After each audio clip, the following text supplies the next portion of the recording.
más le pediremos a Elena Belgrano que nos comparta su presentación. Buenas tardes, Elena, adelante. Buenas tardes a todos y muchísimas gracias. Estoy realmente encantada de poder estar aquí. Muchas gracias a Alejandro Farfán por invitarme y a la organización, a Sergio Padilla y toda mi admiración para los que se están ocupando de los temas técnicos, que me parece complicadísimo. Precisamente también nos enfrentaremos a estos temas. Voy a compartir la pantalla.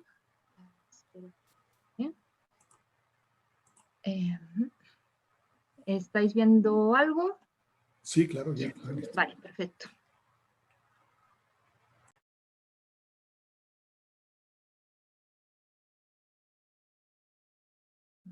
Un momento que intento... Vale. Perdona. Vale, el título de esta ponencia parece muy ambicioso, realmente será mucho menos de lo que promete el título, porque de la escuela al paisaje educativo es todo un mundo y quizás todo un tiempo muy largo.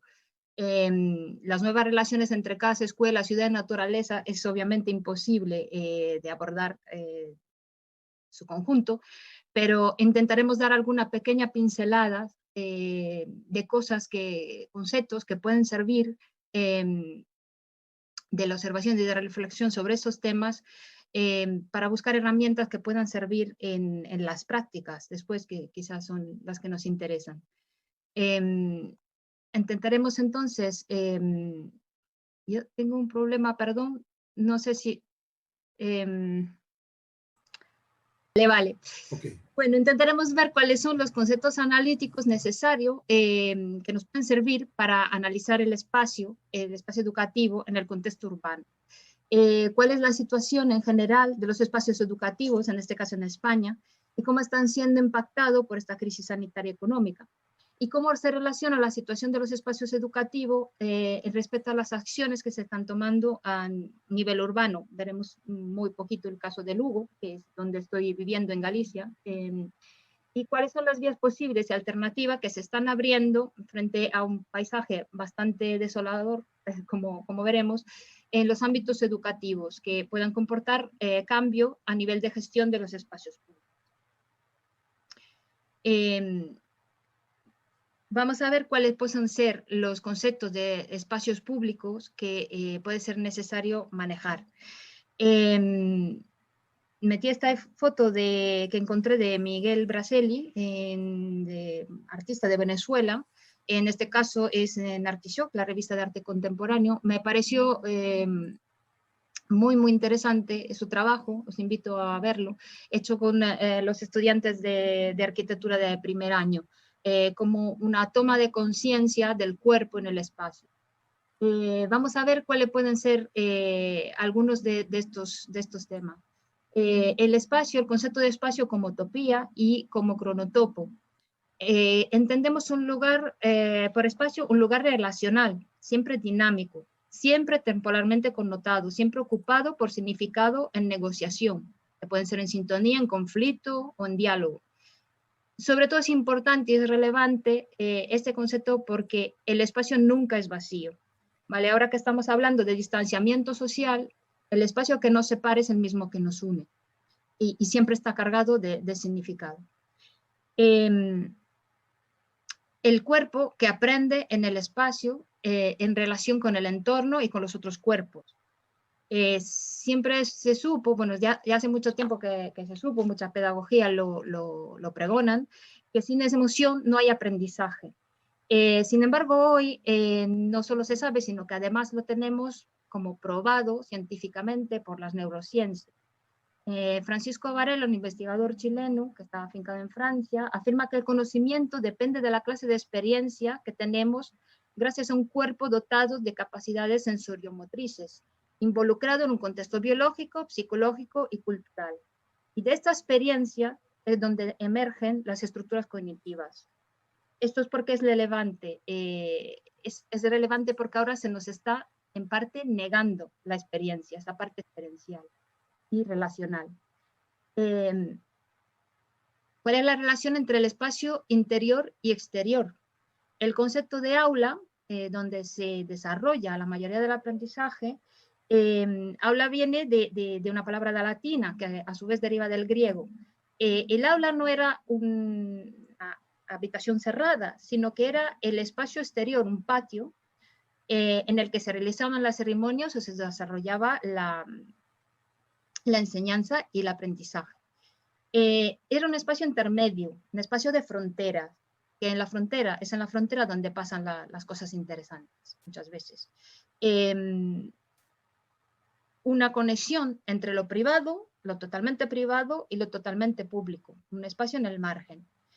Eso es relevante porque ahora se está diciendo que la escuela tiene que salir al aire libre. Muchos lo están reclamando, muchos lo están proponiendo.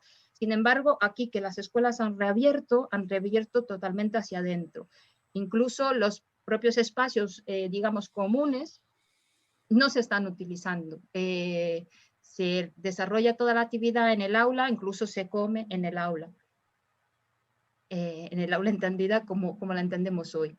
¿Y cuál es la relación entre el espacio físico y el espacio virtual? ¿En qué forma aprendemos? ¿Cómo podemos, este espacio virtual del que todos hablamos, cómo lo podemos involucrar realmente en nuestra realidad, ¿no? Y en este caso, a veces encontramos iluminaciones o cosas interesantes donde no las estábamos buscando. Y leyendo literatura antropológica, de repente me topé con la visión de la cosmología de los aborígenes australianos, Walpiri, que como algunos sabréis seguramente, tienen una cosmología que incluye en el espacio la parte del sueño, la parte como virtual. O sea, en una población que no tenía ni idea de que pudiese existir ese espacio virtual que tenemos hoy, he encontrado esta idea que me parece interesante porque ancla de alguna forma el espacio virtual a lo que es el espacio físico. El espacio es un lugar físico donde se intercambia, en que se intercambia con los lugares del sueño a través de los cantos y de los itinerarios míticos, para definir el lugar como espacio físico metafórico en el que los habitantes definen mapas, puntos de anclajes, que orientan y configuran un paisaje, atravesado por itinerario que lo significa y que enlazan los lugares entre sí, dentro de fronteras siempre variables y solo aparentes. Esta visión integra el espacio, me parece súper interesante porque integra el espacio físico y el del sueño, el imaginario, el virtual, dentro de una única experiencia, que no es excluyente, sino que es complementaria. Y ahí me parece que dónde está la clave si queremos intentar utilizar los espacios virtuales para la educación, sin que esta experiencia venga menos. Vamos a ver cómo estaba antes la escuela, antes del COVID. En una ocasión pregunté a la gente, porque me habían aparecido estas 3 imágenes, y pregunté a la gente en cuál de estos 3 espacios os gustaría que vuestros hijos estuvieran. Y casi todos se han decidido por el primero. Algunos por el segundo, porque decían que aunque era menos cuidado, tenían así un aspecto más seguro, más de seguridad, más así como cerrado y controlado, y ninguno decidió por el tercero porque le parecía así muy, muy dejado y con mucho hormigón y tal. La sorpresa fue cuando se dieron cuenta que se reveló que el primer espacio realmente es una rotonda de tráfico que está aquí al lado, que es muy bien cuidada, pero es una rotonda al que no se puede acceder. El segundo realmente sí que es un espacio protegido y seguro porque es una cárcel, se trata de la cárcel de Soto de Real, donde se hizo un proyecto participado con los presos que habilitaron el jardín hace unos años. Y el tercero, tristemente, es una escuela de aquí al lado, y aún más triste que sea en un ambiente rural. O sea, hay muchísimo hormigón, no se aprovecha para nada el espacio y el entorno natural. eso, ¿cómo estaba la escuela antes del COVID? Aquí, bueno, digamos en negativo, no había ninguna atención para la calidad del espacio interior. La normativa prevé espacios, no prevé los espacios que serían necesarios para intentar realizar un cambio hacia unas pedagogías más activas, hacia una escuela basada en el aprendizaje en vez que una enseñanza, digamos, donde el alumno es pasivo. Los espacios son pensados en términos funcionalistas y hay mucha infraestructura, se piensa en mucha cantidad de espacio, pero ese espacio no es dedicado al aula, donde se desarrolla el 90 y pico por ciento, ahora casi el 100% de las actividades, sino que al espacio para la educación física, que realmente los niños lo usan, los alumnos lo usan 2 horas a la semana, no más, o espacios como el patio, donde están no más de media hora al día. Por la parte positiva hay mucho movimiento de varios tipos, desde la escuela pública y privada, de la enseñanza reglada y no reglada, de los ámbitos profesionales, sobre todo de los arquitectos, digamos, para que empujan a la innovación educativa y a través de la humanización de los espacios. En este caso, ¿sí? Sí, digamos. En este caso, la Bienal de Arquitectura Adecuativa en Pontevedra en 2018 fue un evento donde además, a lo mejor algunos nos están escuchando, porque Colombia fue el país invitado, hubo mucha representación de América Latina y la verdad que las cosas que se están haciendo en este campo son muy, muy interesantes. Investigando un poco, porque por curiosidad y por una historia que nos pasó, pues me puse a ver qué pasaba con los espacios, qué pasaba con la calidad de los espacios, con las cantidades previstas por la normativa, en este caso la normativa española. Y pude ver que para la cría de pollos, cuando se trata de cría intensiva, se prevén como unos 9 pollos por metro cuadrado. Para que sean certificados, no digo como ecológicos, sino como pollos de corral, digamos, criados en suelo, se necesitan 4 metros cuadrados por pollo. ¿Y qué pasa en las escuelas? Que las escuelas infantiles, para los niños y niñas, se prevé unos 3 metros cuadrados por persona, es decir, menos que para un pollo criado en suelo. Y cuando los niños crecen, en vez de aumentar el espacio disminuye. Se trata de 1,5 metros cuadrado por persona. Estamos criando pollos enjaulados y estamos criando niños enaulados, podremos decir. ¿Eso por qué me parece relevante? Porque ahora con el tema de las distancias se ha empezado a medir y a medirlo todo. ¿Qué pasa cuando en marzo, de repente, de un día para otro, se cierran los colegios y se declara el estado de alarma? El lockdown se endurece y es total. Las ciudades invisibles de Calvino reaparecen en nuestra memoria con una inquietante actualidad. Los madrileños, mientras tanto, se asoman por la noche a la ventana y descubren sorprendido que ellos también, como sus abuelos, tienen un cielo estrellado velando sobre la ciudad, cosas que ya no veían. Al tiempo que los venecianos no pueden creerse que haya peces en sus tallas de agua. Y eso seguramente ya se habían perdido la memoria desde Marco Polo o más allá. La liquidez de nuestra sociedad, como dice Bauman, se hace evidente. El espacio público pierde consistencia, desaparece, dejando una foto surrealista de la que ya no reconocemos los significados. El espacio público se vacía de repente de sus múltiples significados y contenidos. Las relaciones y se derrama como el agua de un vaso, ocupando todos los intersticios del espacio privado. Lo que decíamos antes, se pasó todo lo público al espacio privado. La vivienda se empapa como puede, acoge a sus moradores, rebota los conflictos en sus paredes demasiado opacas y estrechas, se satura de un aire demasiado escaso y quiere reventar pero no puede. Está prohibido por el Estado y por el miedo autoimpuesto, como no.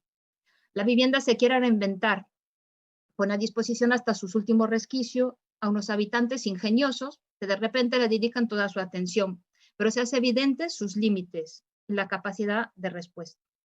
¿Cómo han reaccionado los colegios? Pues de forma muy diferente.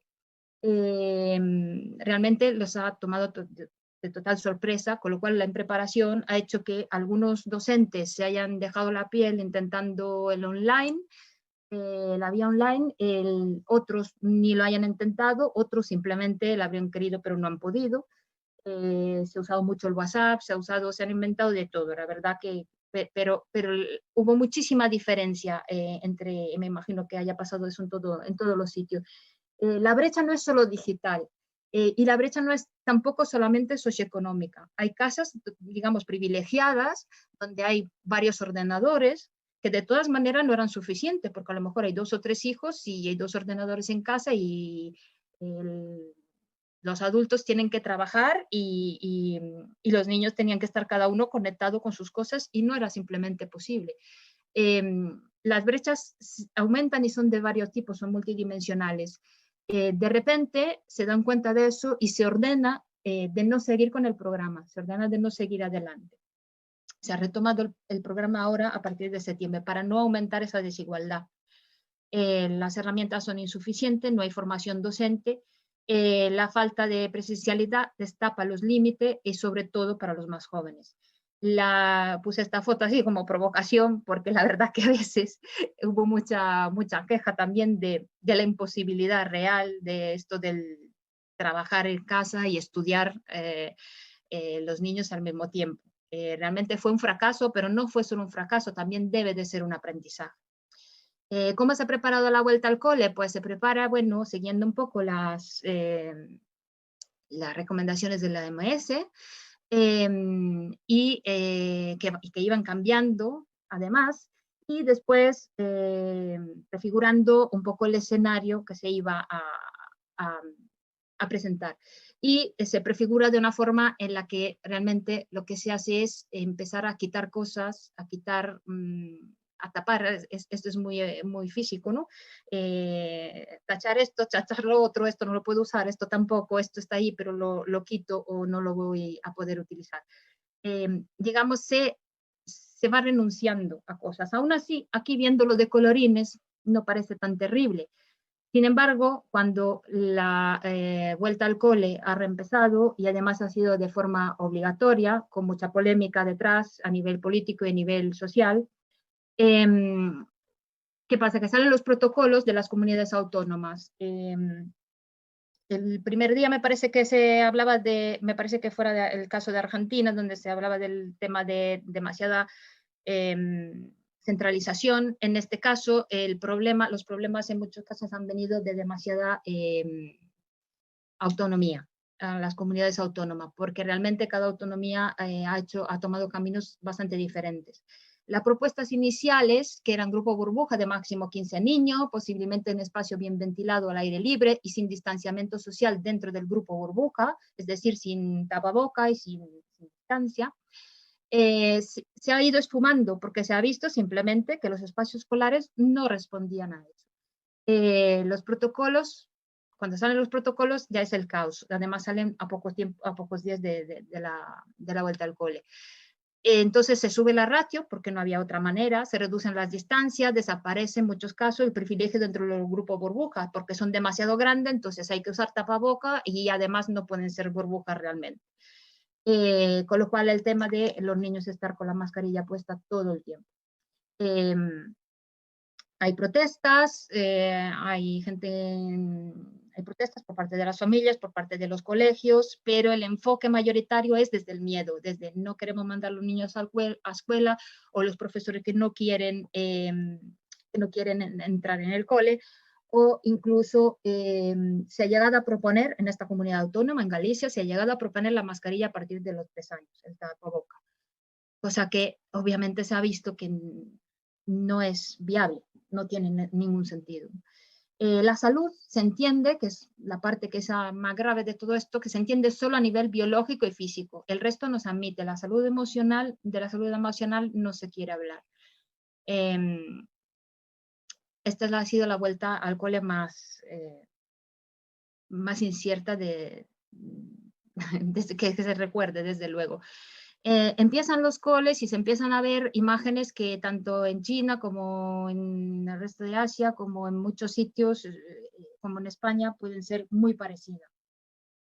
Si el espacio y la infraestructura escolar no responden adecuadamente, el coste de esta renuncia se traslada al cuerpo y a la relación. que es lo que se tiene que recortar. Se configura así una forma de habitar basada en la renuncia. Y renunciar, renunciamos con el cuerpo y con la relación, es renunciar al espacio público, de alguna manera mermar su calidad. ¿Qué se aprende en estos espacios de calidad reducida?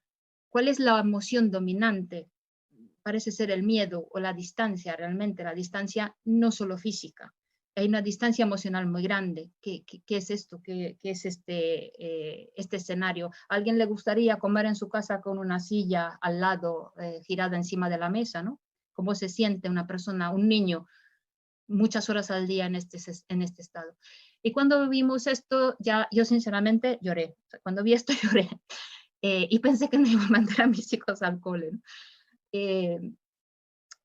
¿Qué pasa? ¿Dónde está la estética? Que es una de las necesidades básicas que tenemos, porque está relacionada directamente con la ética, como bien decía Loris Malaguzzi, el fundador de las escuelas de Reggio Emilia. Esta es una planificación que es expresión directa del miedo. Hemos perdido la capacidad creativa, la gestión del espacio se basa en la renuncia a la calidad. ¿Este es un espacio seguro? Podríamos preguntarnos. Sin embargo, tenemos que tener confianza porque los seres humanos siempre han sabido encontrar soluciones, soluciones valientes, soluciones creativas. La arquitectura y el urbanismo nos los demuestran. Entonces, dejémonos empatar por estas imágenes y busquemos soluciones creativas. Antes de la pandemia, antes de los protocolos, iba a decir seguramente que iba a ser una grandísima oportunidad para las escuelas y para la educación, esta pandemia, aunque triste, a consecuencia de algo tan triste, ¿no? Y tan grave.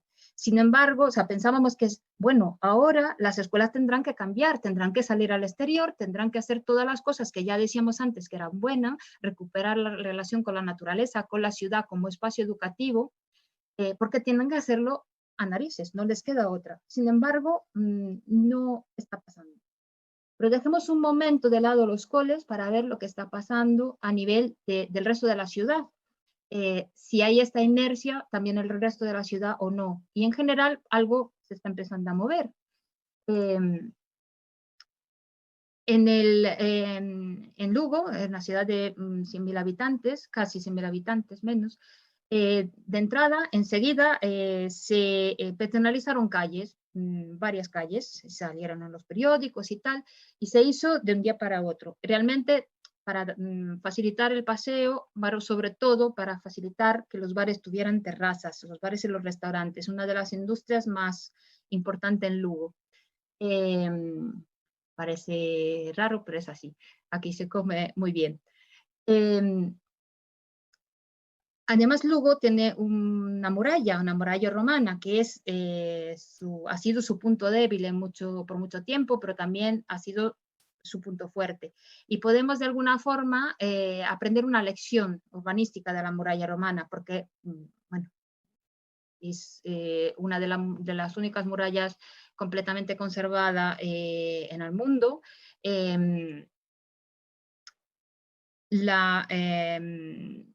La muralla ha sido un obstáculo histórico en el desarrollo urbanístico, sin embargo, a partir de que en el 2000 se declaró el Patrimonio de la Humanidad por la UNESCO, es su bien más preciado y su valor añadido mayor.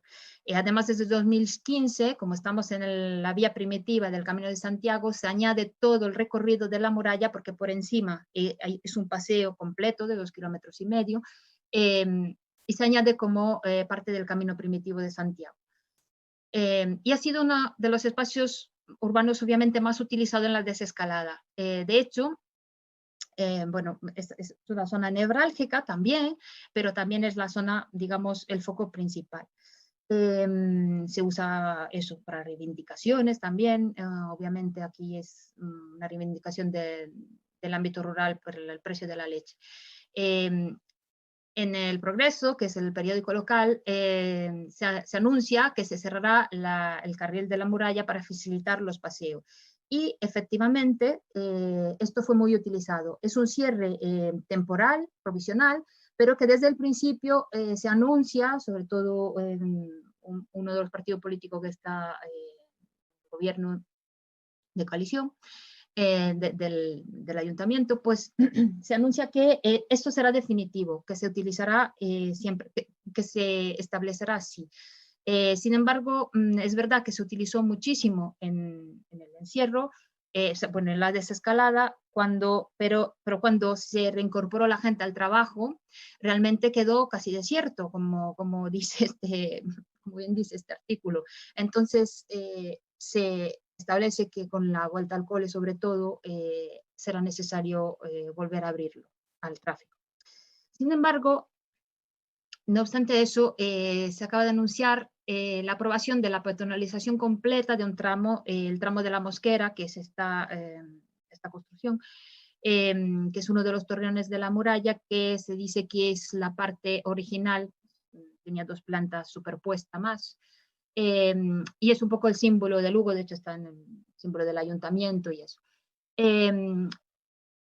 Este proyecto ya existía, sin embargo, el uso que se ha dado a esta zona de la muralla, como vemos aquí, con muchísimo concierto, un proyecto que se está llamado Murallando sin parar, donde se ofrecían conciertos gratuitos a la gente con un espacio muy grande, incluso para los transeúntes, ha dado seguramente un impulso y una identidad para que se aprobara después, se decidiera de llevar a cabo este proyecto que es muy discutido y siempre era bloqueado. Pero mientras los gestores actúan sobre el espacio público, ¿en qué lugar quedan los colegios? Cumplir la normativa no nos garantiza seguridad, no nos garantiza espacios de calidad. Tenemos que ir más allá. El espacio nos educa, decía Loris Malaguzzi, es el tercer educador, después de la familia y de la escuela. Estamos actuando en emergencia, es comprensible, ¿vale? Pero no podemos evitar de pensar en términos de planificación. Lo que hay entre las personas no es un vacío.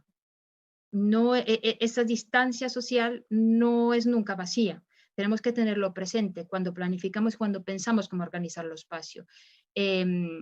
A veces parece un poco que cuando queremos distanciar a la persona, pensamos en algo como la presión negativa que está en las unidades de cuidados intensivos, ¿no?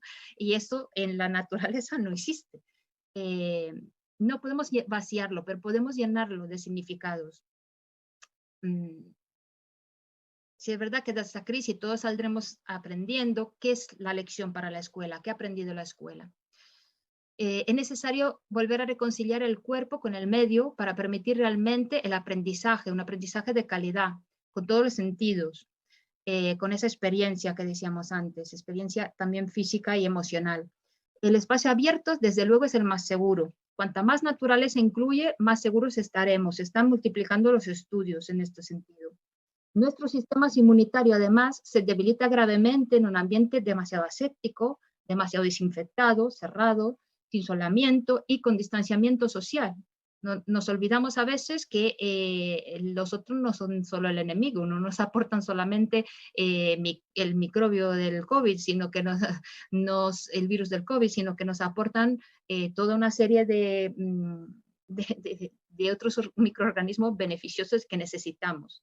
En general se están reclamando colegios al aire libre, en los países nórdicos ya estaban implantados, se han potenciado, se ha vuelto casi la normalidad. En nuestro país también se está intentando, se está ampliando muchísimo.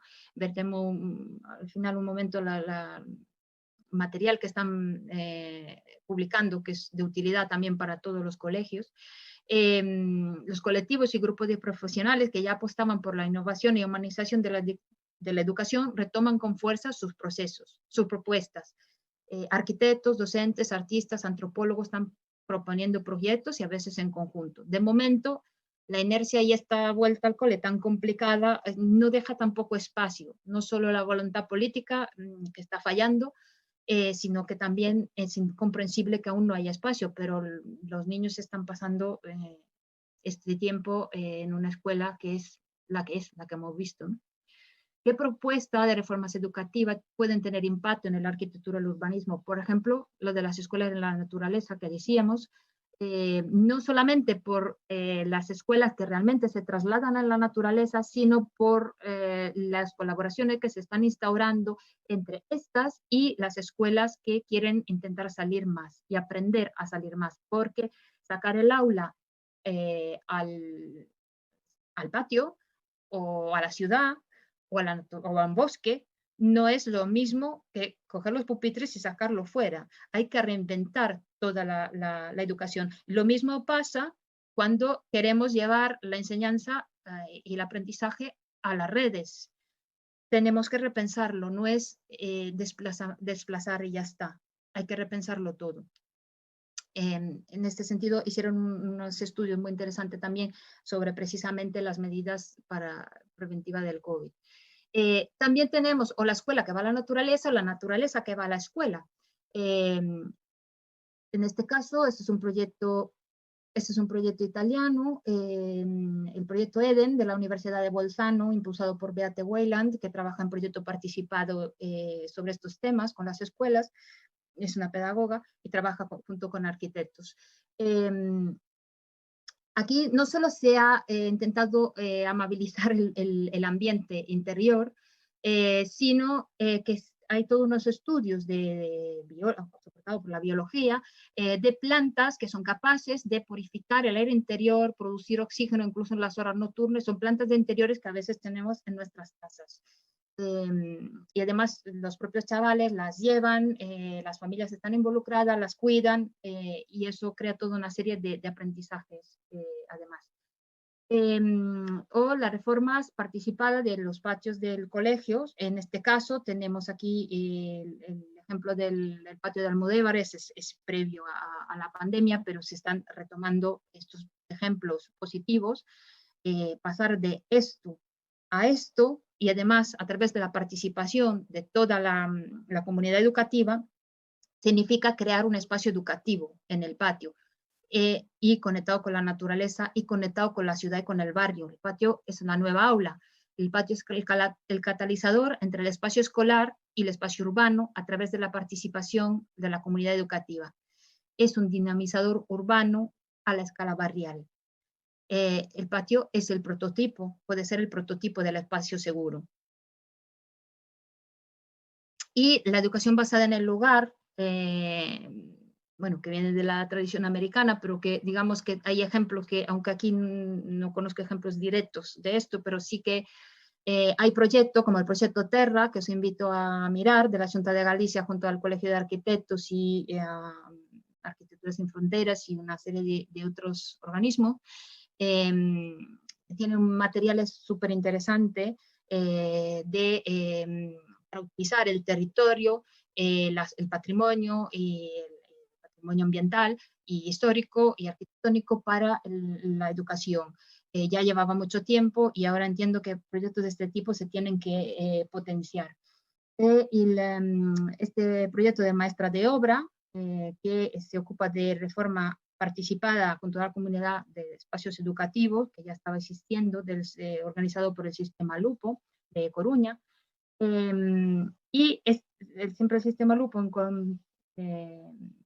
en colaboración con la Fundación Luis Seoane, organizado en el encierro este laboratorio Escoitasme, que me parece súper interesante. Os invito a ir a ver en su página esta experiencia, porque ha sido organizado sobre la marcha, con un montón de artistas y personajes que han intervenido, han podido intervenir, pero la cosa interesante era que siempre había algún reto que era de hacer algo físico, no era obligatorio, pero realmente de realizar algo. Siempre estaba orientado a la práctica, a alguna práctica, lo que se aprendía en eso. Y al final se ha podido hacer una exposición que creo que está hoy en día en este momento en la Fundación Luis Seoane de Coruña, donde realmente han podido ir las personas, los niños, la familia que han participado, han podido ver sus cosas, han podido traer sus cosas, el resto de la gente lo ha podido ver, se ha creado una relación diferente. Entonces, me parece súper interesante porque es un proyecto virtual que se ha trasladado, orientado a una práctica, que ha dado un resultado en ese sentido Entonces, realmente pensar el espacio virtual como desanclado del espacio real sería como trasladar las relaciones fuera del cuerpo. Eso no puede funcionar a largo plazo, puede sacarnos de la emergencia, pero no puede funcionar a largo plazo. Sin embargo, debemos explorar cómo vincular estos nuevos espacios de convivencia al mundo concreto. Nuevos retos se presentan para la planificación y la educación. La educación pide apropiarse del espacio urbano y del entorno natural para hacer de él un paisaje educativo. Se abren caminos arriesgados que hay que recorrer, pero de forma creativa y transdisciplinar, sin perder de vista el módulo base, que es el ser humano en socialidad, también mejor conocido como habitante. Pues muchísimas gracias y con esto concluyo. Espero no haberme pasado de tiempo porque metí el cronómetro y se me apagó. Aquí tenéis mis contactos si queréis. Muy bien, Elena, muchas gracias, muy interesante. Creo que el día de ayer Maruja y Cristina, se llama, de Bolivia, nos hablaban sobre que abordaban el tema de que la pandemia nos ofrecía oportunidades. Pero tú lo que nos muestras es que en estos protocolos de emergencia, pues realmente no ha habido una posibilidad de explorar soluciones alternativas, sino que se han tenido que atender a la emergencia y que ha habido muchas falencias, ha habido mucha falta de creatividad y se han generado soluciones que aparentemente pierden el foco de lo que es el proceso educativo, sobre todo con los niños, con los infantes. Pero también señalas que a largo plazo, pues sí existe esa posibilidad de oportunidades. Hay nuevos retos que se tienen que enfrentar y que seguramente nos llevará a una reforma de la educación y que también de las formas de aprendizaje, por supuesto. Y esto tendrá que llevarnos a nosotros como arquitectos o como urbanistas a generar alternativas nuevas para los espacios educativos, para la relación del espacio, del espacio público con la ciudad, del espacio público con la escuela con el espacio público y la naturaleza. En fin, me parece que ese concepto que nos presentas, ese reto, es muy, muy interesante y justamente era lo que nos interesa, en la convocatoria nos interesa que se empezara a abordar en este seminario. Bien, seguramente habrá oportunidad de retomarlo más adelante en el conversatorio.